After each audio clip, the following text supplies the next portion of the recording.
علی بھی اگلا سوال ہے کہ رسول اللہ صلی اللہ علیہ وآلہ وسلم کی جانب سے یا اپنے فوت شدہ ماں باپ اور دیگر رشتہ داروں کی طرف سے قربانی دی جا سکتی ہے؟ دیکھیں جی، قربانی کے دنوں میں چند کریٹیکل کوسچن جو ہیں ان میں سے ایک یہ کوسچن بھی ہے۔ لوگ رسول اللہ صلی اللہ علیہ وآلہ وسلم سے اپنی محبت کا اظہار یہ بھی سمجھتے ہیں کہ آپ کی طرف سے جانور قربان کیا جائے۔ محبت کا اظہار تو اس میں تو کوئی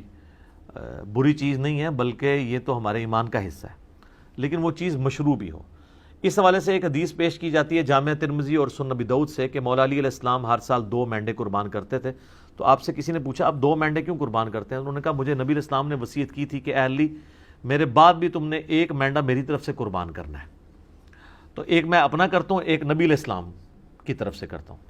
اب یہ روایت جو ہے نا جی یہ کمزور ہے، اس میں شریک القاضی مدلس ہیں اور ان سے روایت کر رہے ہیں، سما کی تصریح نہیں ہے۔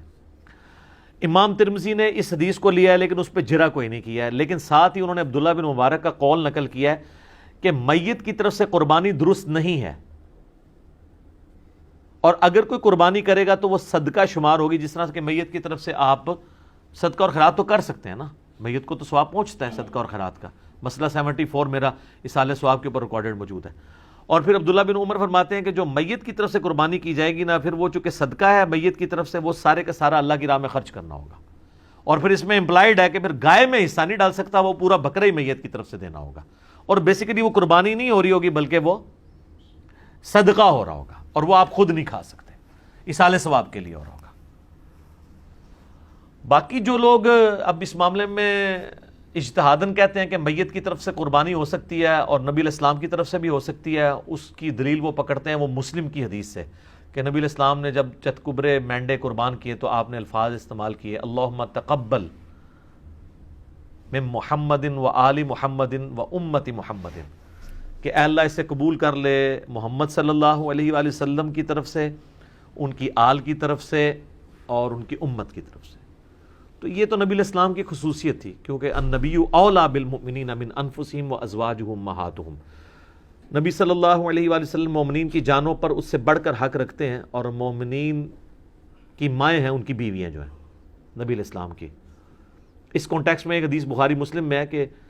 جب اللہ تعالیٰ نے نبی علیہ السلام کو وسعت دی تو جب کبھی کوئی مقروض کا جنازہ لایا جاتا تھا نا، تو اس وسعت سے پہلے تو آپ کہتے تھے کہ جب تک اس کا قرضہ نہیں اترتا میں جنازہ نہیں پڑھاؤں گا، اور جب مقروض کا جنازہ وسعت کے بعد آتا تو آپ فرماتے ہیں کہ قرآن میں آیت ہے النبی اولیٰ بالمؤمنین من انفسہم وازواجہ امہاتہم، تو میں سب سے زیادہ حقدار ہوں کہ میں اس کا قرض اتاروں۔ یعنی آپ علیہ السلام نے یعنی خالی اس رشتے کو اویل نہیں کیا۔ یہاں تو پیری مریدی میں لوگ کیا کہتے ہیں کہ وہ پیر کہتا ہے کہ مرید میرے لیے قربانی کرے کیونکہ میرا اس کی جان سے بڑھ کے اس پہ حق ہے، اور رسول اللہ کا تو واقعی ہم پہ ہماری جان سے بڑھ کر حق ہے، اور حضور کہہ رہے ہیں حق تو میرا ہے اس کے اوپر، لیکن جب اس پہ اس طرح کا وقت آیا تو میں اس کے روحانی باپ کی حیثیت سے اس کا قرضہ خود اتاروں گا۔ روحانی باپ تو ہے نا امت کے۔ صلاۃ بر محمد و آل محمد، اللہم صلی علی محمد و علی آل محمد۔ تو اس حدیث کے تحت لوگ کہتے ہیں کہ جی وہ جو نبی علیہ السلام نے کہا کہ میری طرف سے اور میرے گھر والوں کی طرف سے، آل کی طرف سے، امت کی طرف سے، تو کہتے ہیں پھر امت بھی اگر حضور کی طرف سے کر دے تو پھر میں یہ کہوں گا کہ یہ پھر مسئلہ اجتہادی ہے، ضعیف احادیث بھی اس کو سپورٹیو ہے، اگر کوئی دینا چاہتا ہے ضرور دے، لیکن گائے میں نہ حصہ ڈالیں، اللہ سے ایک بکرا دینا چاہتا ہے ضرور دے۔ اور پھر جس طرح ابن مبارک نے فرمایا، عبداللہ ابن مبارک نے امام حنیفہ کے شاگرد ہیں، امام حنیفہ کے شاگردوں میں سے ہیں اور امام بخاری کے دادا استادوں میں سے، کہ پھر اس طرح کا گوشت خیرات کیا جائے گا۔ باقی یہ ہماری جذباتی ایفیلیشن ہے۔ مجھے بتائیں کہ رسول اللہ صلی اللہ علیہ وآلہ وسلم اس کام سے خوش ہوں گے جو انہوں نے امت کے ذمہ لگایا ہے کہ امت کرے، یا اس کام سے خوش ہوں گے جو امت کے ذمہ لگائے نہیں ہے اور امت دھونس اور زبردستی کے ساتھ اتری ہوئی ہے؟ چلیں اگر آپ مولا علی والی حدیث سے پلی لیتے ہیں، وہ تو مولا علی کی ڈیوٹی لگائی نا، حضور نے امت کو تو نہیں کہا میرے بعد میرے نام کے کرتے رہنا، پھر بھی آپ اگر ان الفاظ پہ بھی جائیں گے تو وہ مولا علی کے لیے۔ اچھا اب آ جائیں یہاں پر، اگر آپ کہیں عام امتی، تو عام امتی کے ذمہ جو کام ہے نا سر، وہ سورۃ الاعراف آپ پڑھ کے دیکھیں، میں نے پہلے بھی کئی دفعہ یہ چیز بیان کی ہے، میں آج پھر بیان کر دیتا ہوں۔ نبی علیہ السلام کا جہاں پہ ذکر خیر آیا نا کہ اگلی کتابوں میں آپ کا ذکر ہے، 157 نمبر آیت ہے، اللہ تعالیٰ نے فرمایا اعوذ باللہ من الشیطان الرجیم الذین یتبعون الرسول النبی الامی الذی یجدونہ مکتوبا عندہم فی التوراۃ والانجیل، یہ اس نبی امی کی پیروی کر رہے ہیں جس کا ذکر لکھا ہوا پاتے ہیں اپنے پاس تورات اور انجیل کے اندر، یأمرہم بالمعروف وینہاہم عن المنکر، جو کہ انہیں نیکی کا حکم دیتے ہیں، ان کو برائی سے روکتے ہیں، وَيُحِلُّ لَهُمُ الطَّيِّبَاتِ، اور حلال کر چیزیں ان پر پاکیزہ چیزیں حلال کرتے ہیں، وَيُحَرِّمُ عَلَيْهِمُ الْخَبَائِث، اور جو خبیث گندی چیزیں ہیں وہ ان پر حرام کرتے ہیں اللہ کے اذن سے، وَيَضَعُ عَنْهُمْ إِسْرَهُمْ، اور ان پر جو بوجھ تھا وہ ان سے دور کرتے ہیں۔ ظاہر شریعت کی پابندیاں بوجھ نہیں ہوتی ہیں، بلکہ شریعت کی وجہ سے جو خام خواہ کے بوجھ آپ پہ ڈلے ہوتے ہیں وہ اتر جاتے ہیں۔ والاغلال التي كانت عليهم، اور جو ان کے گردنوں میں توق پڑے تھے وہ ان سے دور کرتے ہیں۔ خام خواہ کے ایک ان کی روایتیں چل رہی تھیں، جس طرح یہاں بھی آپ دیکھ لیں، جو ایک اللہ کا ہوتا ہے وہ پھر کسی بابے سے نہیں ڈرتا، اور جو اللہ کا نہیں ہوتا وہ جو قبر دیکھتا ہے، جو جھنڈا دیکھتا ہے اس کے آگے، یہ ڈرائیوروں کو آپ دیکھیں نا، راستے میں جتنے مزار ہیں نا دور سے یوں کرتے جاتے ہیں، یہ ان کی گردنوں میں توق ہے نا، اتنے ڈرے ہوئے ہیں، دور دور سے یوں کر رہے ہوتے ہیں۔ تو نبی علیہ السلام نے سب جھوٹے خداؤں کو سائڈ پہ کر کے ایک خدا کا تعارف کروایا، اور ہم نے آپ کو سارے جھوٹے بابوں سے ہٹا کے رسول اللہ کے قدموں تک پہنچایا۔ ما ضل صاحبکم وما غوی صلی اللہ علیہ وآلہ وسلم۔ پھر اللہ تعالیٰ فرماتا ہے فالذین آمنوا بہ، پس جو لوگ ان پر ایمان لائے، وعزروہ ونصروہ، اور ان کی عزت کی اور ان کی مدد کی، واتبعوا النور الذی انزل معہ، اور پیروی کی اس نور کی یعنی قرآن کی جو ان کے ساتھ نازل ہوا، اولئک هم المفلحون، ایسے ہی لوگ ہیں جو فلاح پا گئے۔ تو اللہ تعالیٰ فرما رہا ہے کہ رسول اللہ صلی اللہ علیہ وآلہ وسلم کے ساتھ محبت کا تقاضا یہ ہے کہ آپ ان پر ایمان لاؤ، قرآن کی پیروی کرو، اور رسول اللہ کی اس کاز میں جس کاز کے لیے وہ دنیا میں آئے ان کی مدد کرو۔ آج بھی رسول اللہ کی آپ نے مدد کرنی ہے، یعنی ان کے دین کی مدد کرنی ہے۔ یہ یعنی رسول اللہ صلی اللہ علیہ وسلم ہمارے محتاج نہیں ہے، لیکن جو ایک روحانی باپ کی حیثیت سے ہم پر حق ہے ان کا، جو بخاری مسلم میں آپ نے یوم النحر کے خطبے میں بھی کہا ہے اور یوم عرفہ کے خطبے میں بھی، کہ کیا میں نے اللہ کا پیغام تم تک پہنچا دیا؟ سب نے کہا یا رسول اللہ پہنچا دیا۔ آپ نے فرمایا اب تمہاری ذمہ داری ہے کہ اس پیغام کو دوسرے لوگوں تک پہنچاؤ۔ پھر 3 دفعہ آپ نے گواہ بھی کیا، اللہم اشہد اللہم اشہد اللہم اشہد، اے اللہ گواہ رہنا، اے اللہ گواہ رہنا، گواہ رہنا، یہ لوگ مان رہے ہیں کہ میں نے پیغام پہنچا دیا۔ تو نبی علیہ السلام اس کو شہادت علی الناس کہتے ہیں، اللہ کے گواہ بن کے انسانیت کے اوپر کھڑا ہونا، ٹھیک ہے؟ تو یہ آپ کی ذمہ داری ہے۔ ہم لوگ یعنی اس ٹینشن میں پڑے ہوتے ہیں کہ میں نے حضور علیہ السلام کے نام کا بکرا کرنا ہے، ٹھیک ہے؟ یا کوئی شخص انگوٹھے چومنے کو محبت کا اظہار سمجھتا ہے۔ سر محبت کا اظہار اس کو آپ سمجھیں، میں اس کو فیل کر سکتا ہوں، میں ایک ادنا سا انسان ہوں، مجھے میرے ساتھ جو لوگ اٹیچ ہیں، میرے لیے کوئی کھڑا ہو جاتا ہے مجھے تو برا لگتا ہے، یا کوئی میرے لیے جھک جاتا ہے یا مجھے کوئی پروٹوکول دیتا ہے تو مجھے نہیں لگتا، اچھا نہیں لگتا۔ مجھے اچھا وہ بندہ لگ رہا ہوتا ہے کہ جو ہم نے یہ دعوت توحید اور سنت کی دعوت بلند کی ہے اس کے لیے قربانیاں دے رہا ہے۔ یہ میں اس چیز کو سمجھ سکتا ہوں، ایک چھوٹے سے لیول پہ کام کرنے والا، اور میں اس کو فورس ہی کر سکتا ہوں کہ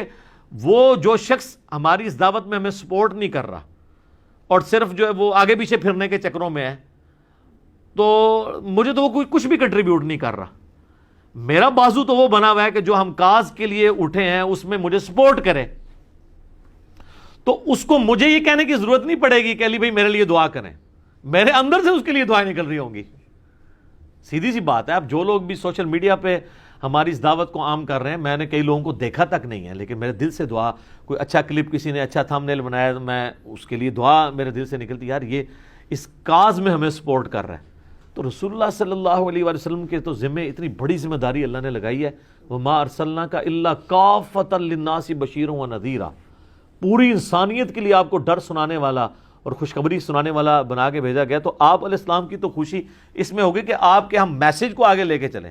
نہ کہ قربانی کے دنوں میں ہم اس چکر میں پڑ دیں کہ نبی علیہ السلام کے نام کا بکرا کرنا ہے نہیں کرنا۔ کئی لوگ تو ایسے ہیں جو کہتے ہیں ہمارے پاس ایک ہی بکرے کے پیسے تھے تو ہم نے نبی علیہ السلام کے نام کا کر دیا، اپنا کیا ہی نہیں ہے۔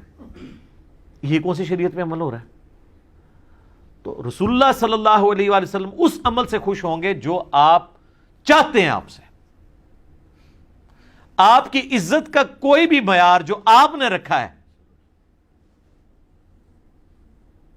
وہ قابل قبول ہوگا، اور جو آپ صلی اللہ علیہ وآلہ وسلم نے نہیں رکھا وہ مردود بھی ہو سکتا ہے، قابل قبول بھی ہو سکتا ہے، لیکن وہ تو ڈیفینیٹلی قابل قبول ہے جو آپ نے رکھا ہے۔ جامعہ ترمذی میں موجود ہے، ابو داؤد اور ابن ماجہ میں ڈیٹیل حدیث ہے، اور اس حدیث کے اندر شریک القاضی مدلس ہے، لیکن سما کی تصریح سنن کبریٰ البیہقی میں موجود ہے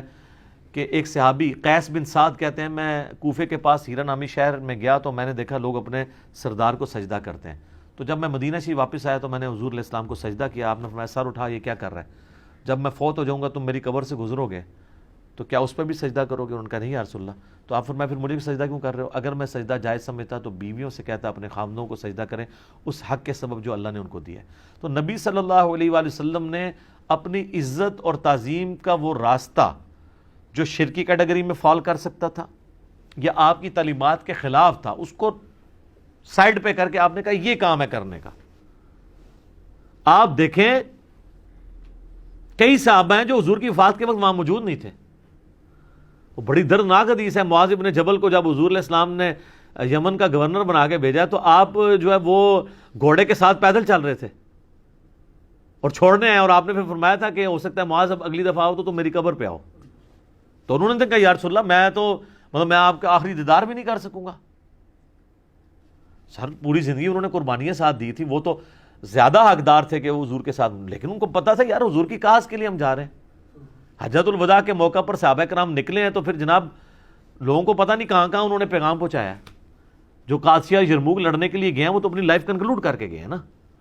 کتنے لوگ شہید بھی ہو گئے وہاں پہ۔ تو یہ آپ حضور کے نام کے جانور دینے کی بجائے نا سر حضور کی کاز کے لیے آپ ان کی مدد کریں، جو اللہ تعالیٰ کی آپ سے ریکوائرمنٹ ہے، جو نبی علیہ السلام کی ریکوائرمنٹ ہے۔ جامعہ ترمذی ابو داؤد میں حدیث ہے، نبی علیہ السلام فرمایا اللہ اس کا چہرہ خوش و خرم رکھے جو ہماری حدیث سنے اور آگے لوگوں تک پہنچائے۔ حضور دعائیں دے کے گئے ہیں ان لوگوں کو جو آپ کا پیغام لوگوں تک پہنچا رہے ہیں، ٹھیک ہے۔ اور پھر حجۃ الوداع پہ آپ کی تلقین، پھر غدیر خم پہ آپ کی تلقین، قرآن اور اہل بیت، قرآن اور سنت، اور آگے پہنچاؤ آگے پہنچاؤ۔ کیوں؟ اس امت کی ذمہ داری ہے۔ یہ میں بار بار جو آپ کو کہہ رہا ہوں، آپ کو یہ بتایا جاتا ہے کہ اس امت کی فضیلت رسول اللہ کی وجہ سے ہے، حالانکہ اس کو ڈیپ ڈنگ کرے تو یہ اس امت کی فضیلت رسول اللہ صلی اللہ علیہ وآلہ وسلم کے خاتم النبیین ہونے کی وجہ سے ہے، کہ نبیوں والا کام جو پہلے نبی کرتے تھے، چونکہ آپ پوری کائنات کے لیے پیغمبر بنا کے بھیجے گئے ہیں، وہ آپ کے بعد چونکہ اب نبی کوئی نہیں آنا تو وہ کام آپ کی امت کو ٹرانسفر ہوا ہے۔ اس کام کے ٹرانسفر ہونے کی وجہ سے یہ امت افضل ہے، صرف چھڑا حضور علیہ السلام کا نام لگانے کی وجہ سے نہیں۔ اور اگر آپ یہ کہیں میرا اجتہاد ہے تو میں آپ کو قرآن کی آیت پیش کروں گا، کنتم خیر امۃ اخرجت للناس تأمرون بالمعروف وتنہون عن المنکر وتؤمنون باللہ، تم بہترین امت ہو جو لوگوں کے نفع کے لیے نکالے گئے ہو، لوگوں کو اللہ کی طرف بلاتے ہو، یعنی لوگوں کو نیکی کی طرف بلاتے ہو، برائی سے روکتے ہو، اور اللہ پر ایمان لاتے ہو۔ ایمان تیسرے نمبر پہ ذکر ہوا ہے کہ ایمان سچا اس کا ہے جو لوگوں کو اللہ کی طرف بلائے، نیکی کے کاموں کی طرف برائے، برائی سے روکے۔ تو نبی علیہ السلام کا منصب تو یہ تھا، اور آپ کی مدد آپ نے اس طریقے سے کرنی ہے۔ یہ حضرت عیسیٰ علیہ السلام اپنے ساتھیوں سے جب کہہ رہے ہیں من انصاری اللہ، تو کوئی مطلب نعوذ باللہ من ذالک کو دنیاوی طور پہ کوئی فوڈ چین کھولنے کے لیے تو نہیں وہ کہہ رہے تھے، دین کے مدد کے لیے۔ تو حواریوں قال الحواریون نحن انصار اللہ، ہم جو ہیں وہ اللہ کے مددگار، اس کے دین کے مددگار ہیں۔ تو رسول اللہ کے نام کے بکرے قربان کرنے کی بجائے نا آپ دین میں ان کے لیے مدد کریں اور اس دین کے پیغام کو پہنچائیں، یہ ہے کام کرنے والا۔ تو باقی ساری چیزیں تو ثانوی ہیں، باقی آپ اصالہ ثواب کے اوپر مسئلہ 74 میرا دیکھ لیں، 10 لاکھ سے زیادہ لوگ وہ یوٹیوب پہ ویڈیو دیکھ چکے ہیں، بلکہ 1.2 یا 1.3 ملین کے قریب لوگ دیکھ چکے ہیں۔ اس میں میں نے اصالہ ثواب کی ساری شکلیں بیان کی ہیں، تو اس کیٹیگری میں یہ ضرور فال کرے گا۔ قربانی والا مسئلہ جو ہے وہ مختلف ہے، باقی وہ جو حدیثوں سے سہارا لیتے ہیں وہ روایتیں کمزور ہیں، اور پھر زیادہ سے زیادہ مولا علی کی خصوصیت ہوگی، اور باقی رہا رسول اللہ کا کہنا کہ محمد آل محمد اور امت محمد کی طرف سے قبول کر، تو یہ نبی علیہ السلام کی خصوصیت ہے۔ ورنہ تو آپ بھی جب پھر قربانی کریں تو آپ بھی کیا پھر یہ ساتھ کہیں گے کہ میری طرف سے، میرے گھر والوں کی طرف سے، رسول اللہ کی طرف سے اور پوری امت کی طرف سے قبول کر، لہٰذا پوری امت نے کرنے کی ضرورت ہی نہیں ہے، ٹھیک ہے، اس طرح تو نہیں ہے۔ تو اس جو خصوصیت والی چیز ہے اس کو اس طریقے سے دیکھنے کی ضرورت ہے، ٹھیک ہو گیا۔ جزاکم اللہ۔